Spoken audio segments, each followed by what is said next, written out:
In the tall grass of South America struts a walking enigma, long-legged, flame-colored, and always alone but never lonely. It looks the part of a dog from hell. It looks like a fox, walks like a deer, and of course, howls like a banshee from your worst nightmare. This isn't the furry version of Slenderman, it's a very real canid. This is the maned wolf. Hey, I'm Danielle Dufault, and you're watching Animalogic. Today, we're getting to know one of the strangest and most misunderstood canids on Earth, the maned wolf. Despite the name, the maned wolf isn't a wolf at all. In fact, it isn't closely related to wolves, foxes, or coyotes. Maned wolves are part of a group called the South American canines, also sometimes known as the fox-shaped canines. The word shaped does a lot of heavy lifting there because these canines are not foxes. They just convergently evolved to look similar based on catching similar prey. But out of all the South American canines, two species stood out for being a little weird. The bush dog, an Amazonian canine that looks like a teddy bear weasel, and the maned wolf, which looks like this. Of course, their habitat and their prey determine what the optimal predator looks like, but maned wolves don't look like anything else on Earth. So why did they get so weird? Their body plan was shaped by South America's open savannas. The ancestors of the maned wolf became specialists in hunting in tall grass. As the grass grew taller, the maned wolf's legs grew with it, turning it into a creature from a Salvador Dali painting. Maned wolves are about 1 meter tall at the neck, but weigh only about 35 kilograms. That means that they're as tall as a jaguar, but the jaguar is 4 times heavier. Longer legs meant a clearer view of the horizon and an easier stride through thick brush. Its body slimmed into a narrow, almost delicate frame. Watching their slender, lean bodies stalk across the plains, you'd think fashion models evolved on the South American savanna too. So let's cut to the chase. What is a maned wolf, and what's their deal? Maned wolves are mostly nocturnal, stepping out at dusk to wander miles of open grassland on their long, stilt-like legs, built for peering over tall savanna grass. They hunt with a slow, deliberate gait, using their gigantic ears to listen for the rustle of prey on the ground. When they hear something, they freeze, then pounce, very much like a fox. Their most common prey are small mammals, but they're true generalists and will eat anything they can catch. But since they're so light, they avoid larger animals. So tapetes, mice, and tinamous are on the menu. But capybaras, deer, and peccaries are likely too dangerous for the maned wolf to pounce on. Besides their natural food, there's a hot new item on their menu, which unfortunately has made them some enemies. They love chicken. Maned wolves are opportunistic hunters, and free-roaming domestic chickens are an easy prey. But hunting them is an easy way to enrage farmers. We spoke with one of Brazil's top maned wolf experts, so he can tell us how building chicken coops is helping maned wolves stay safe. So we build more than 200 chicken coops in particular areas where we check that conflict is very high, and the chicken coops tend to be very effective. The wolves don't eat the chicken anymore because there's the tradition of raising the chicken at free range. So they're very accessible. So we interrupt the access to the chicken, and then everybody's happy. And they tend to improve their relationship and the perception towards the wolves and start living together, coexisting with the wolves. Lack of environmental protections, urban development, and global climate change are constantly affecting maned wolf populations. Protecting them and other endangered species from all over the world requires both awareness and legal challenges to bad laws. Here at Animalogic, we support all the groups that are fighting to protect wildlife, like the nonprofit Earth Justice. Earth Justice is an environmental law organization that goes to court to protect wildlife, frontline communities, and our climate. At a time when governments all over the world are prioritizing short-term profits over the long-term health of our ecosystems, Earth Justice is holding them accountable in court and winning. Over the past few years, they have helped protect California sea otters from being removed from some of their habitat, fought to clean up rivers from chemicals that are toxic to salmon, and protected grizzly bear habitats in Montana from road construction. And in the last 9 months, they've sued the administration over a dozen times to protect clean air and water, our climate, and the wild spaces we love. Earth Justice represents their clients free of charge, so they need your support. From now until December 31st, they are matching every donation, which means your support will go even further. Together, as a wildlife-loving community, the most effective way to support Earth Justice's critical work is by becoming a donor.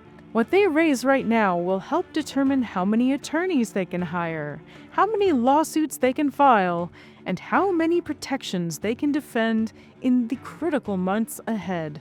If you want to join us and help save wildlife, scan the QR code or click on the link in the description. Back to maned wolves and their diet. Furry protein bowls are just half of the maned wolves' meals. The rest is, weirdly enough, a whole lot of fruit. This is another feature of South American canines. They're more omnivorous than canines anywhere else on Earth. The only canine that gets close to the South American omnivores is the Japanese tanuki, or raccoon dog, a trash panda lookalike who can eat berries and other fruits to supplement its diet of small mammals and reptiles. But even among their cousins, maned wolves hold the record for the canine with the fruitiest breath. There's even one special plant that's linked so closely to the maned wolf that they named it after it. The Solanum lycocarpum is commonly called the wolf plant, and its fruit is nicknamed the wolf apple in English because maned wolves chow down on it so frequently. The relationship between plant and animal is mutually beneficial. The wolves spread the plant seeds through their scat, a key part of the plant's survival. Studies even show that the seeds germinate more successfully after passing through the wolf's digestive system, meaning the plant literally relies on the wolf to keep its species alive. One of the best places to see this dog-eat-fruit behavior is on safari. This is an organization that supports maned wolf conservation and research, in part through ecotourism. We talked to one of their researchers, our friend Maju Stenberger, who gave us the literal inside scoop. So it looks like a hard tomato with less water. So it has water, but it's not so squishy like tomato, is more hard. When folks think about South American fauna, most people think about the Amazon and the Andes, but our leggy friend prefers the flatter and drier part of the continent. This place is called the Cerrado. It's the richest savanna in the world, housing over 11,000 plant species, 200 mammals, and nearly 1,000 species of birds. It's a landscape of open grasslands, twisted trees, and red earth. In the rainy season, the fields burst with wildflowers and fruiting shrubs. In the dry months, fires sweep through, clearing space for new life to grow. The maned wolf is the undisputed icon of the Cerrado. But this is such an amazing ecosystem that we should take a moment to see some of its most amazing species. The maned wolf grew tall to become the overseer of the grasslands, but there were other evolutionary strategies. The pampas cat, small and silent, went with stealth over height, laying low and blending into the golden plains instead of standing above them. The greater rhea, the continent's flightless giant, took the speed route. Fast, tall, and alert, it outruns trouble rather than hiding from it. The marsh deer, South America's largest deer, has its own version of stilts, much like our maned wolves, to wade through flooded grasslands. Even its coloration is similar to the maned wolf. These two tall cuties convergently evolved to be a similar color as dry grass and to have darker legs, similar to the shade inside the patches of grass. Their landscape makes for the perfect game of hide and seek. The maned wolf has evolved to be almost invisible to paranoid rodents. So how do experts find them and monitor them? To understand their movements throughout this changing world and checking the health, monitoring their health, we do the capture from time to time. We try to capture the same animals like at least once in a year, and this brings lots of information. And upon the capture, we sedate and anesthetize them, and then we draw the blood. We do all the examinations. We put a ear tag and a radio collar, and that is very important to see like the territory that they have, the crossings through the roads, so to see where we do need to put some bumps or speed traps, like a underpass. So all these are strategies to avoid the car collisions. So collars will direct us to several conservation strategies. When the maned wolves are in the open field, sometimes we are able to see what they are doing. Once they get inside the shrubs, we cannot see them anymore. They are very elusive because of that as well. And with the thermal drones, we can see what's happening there. With the thermal drones, always respecting the mother, the maned wolf's breeding cycle, and always waiting for the right moment, but flying from a high altitude, when the pups are a little bit bigger and start to walk around through the grass, we can see them moving and we can know how many were born, for example. They've even captured a bit of comedy as well. We can see maned wolves running from rheas. So maned wolves usually they predate smaller prey, like armadillos. We see them, they love cavies, but in 2022, we saw a maned wolf predating a greater rhea. We have seen greater rheas following and being very mad with the maned wolves, running.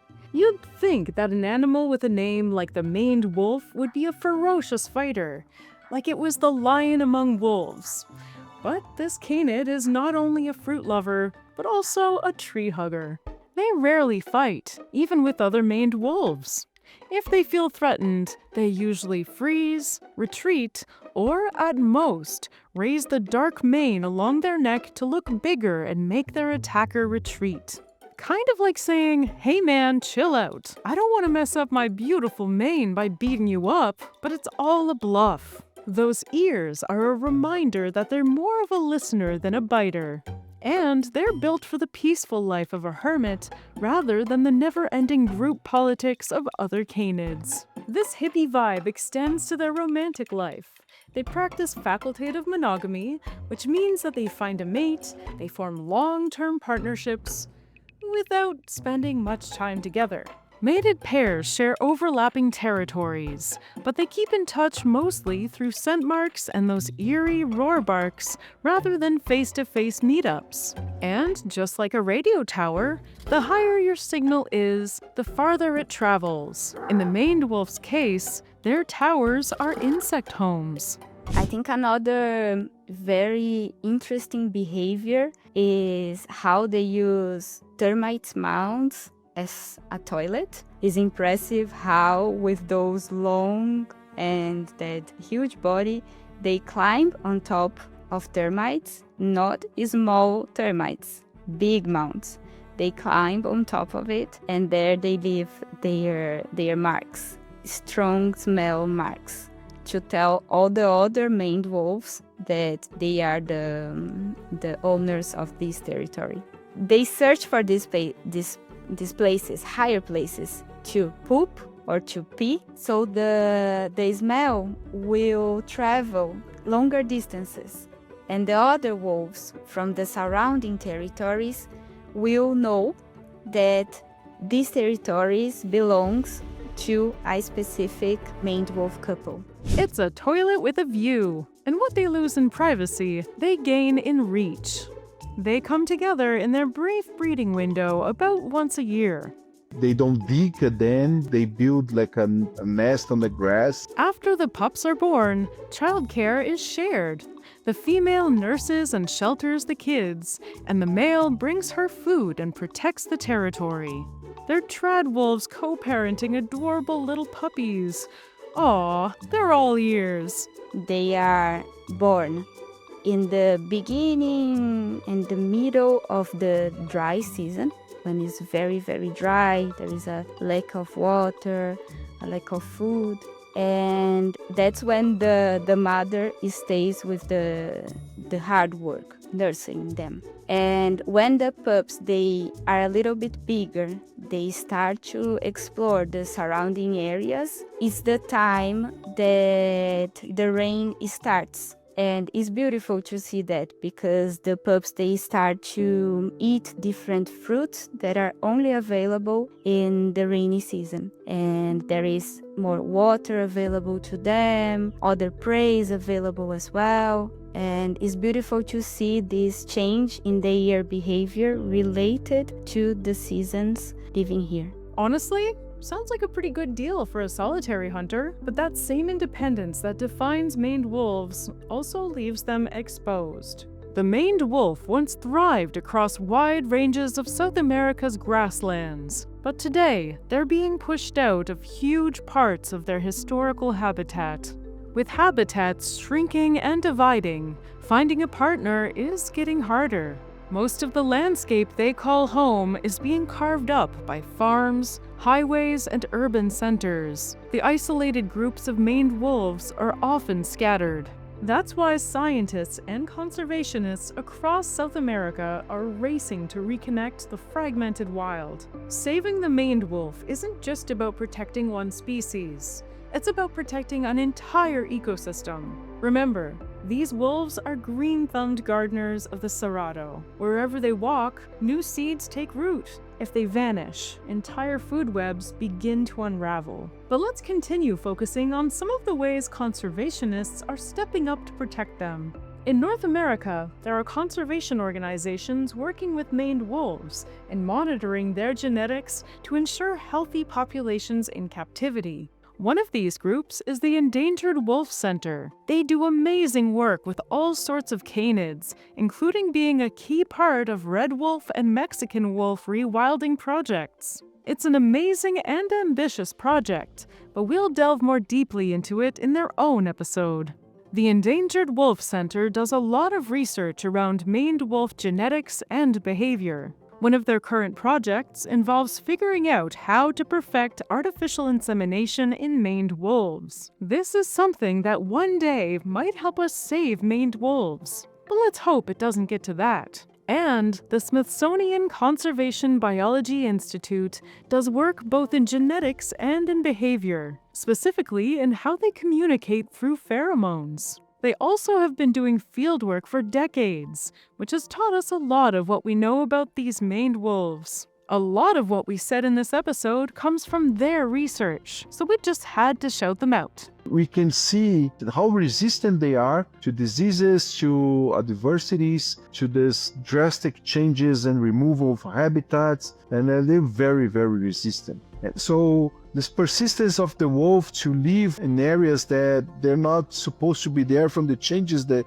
the humans provoke, it's what gives us eager to continue working with them and helping them in the wild, because they're doing a lot in their side. So many people are stepping up that even though things sometimes seem bleak, it's hard not to feel optimistic about the future of this beautiful, long-legged introvert. You can find links to all of these amazing organizations in the description. Check them out and support them if you can. So that's the maned wolf, nature's original flower child. Solitary, peace-loving, free-spirited, and just a little high on life.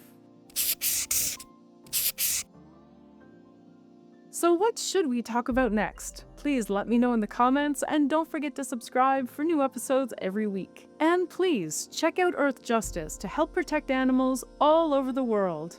Thanks for watching, and see ya!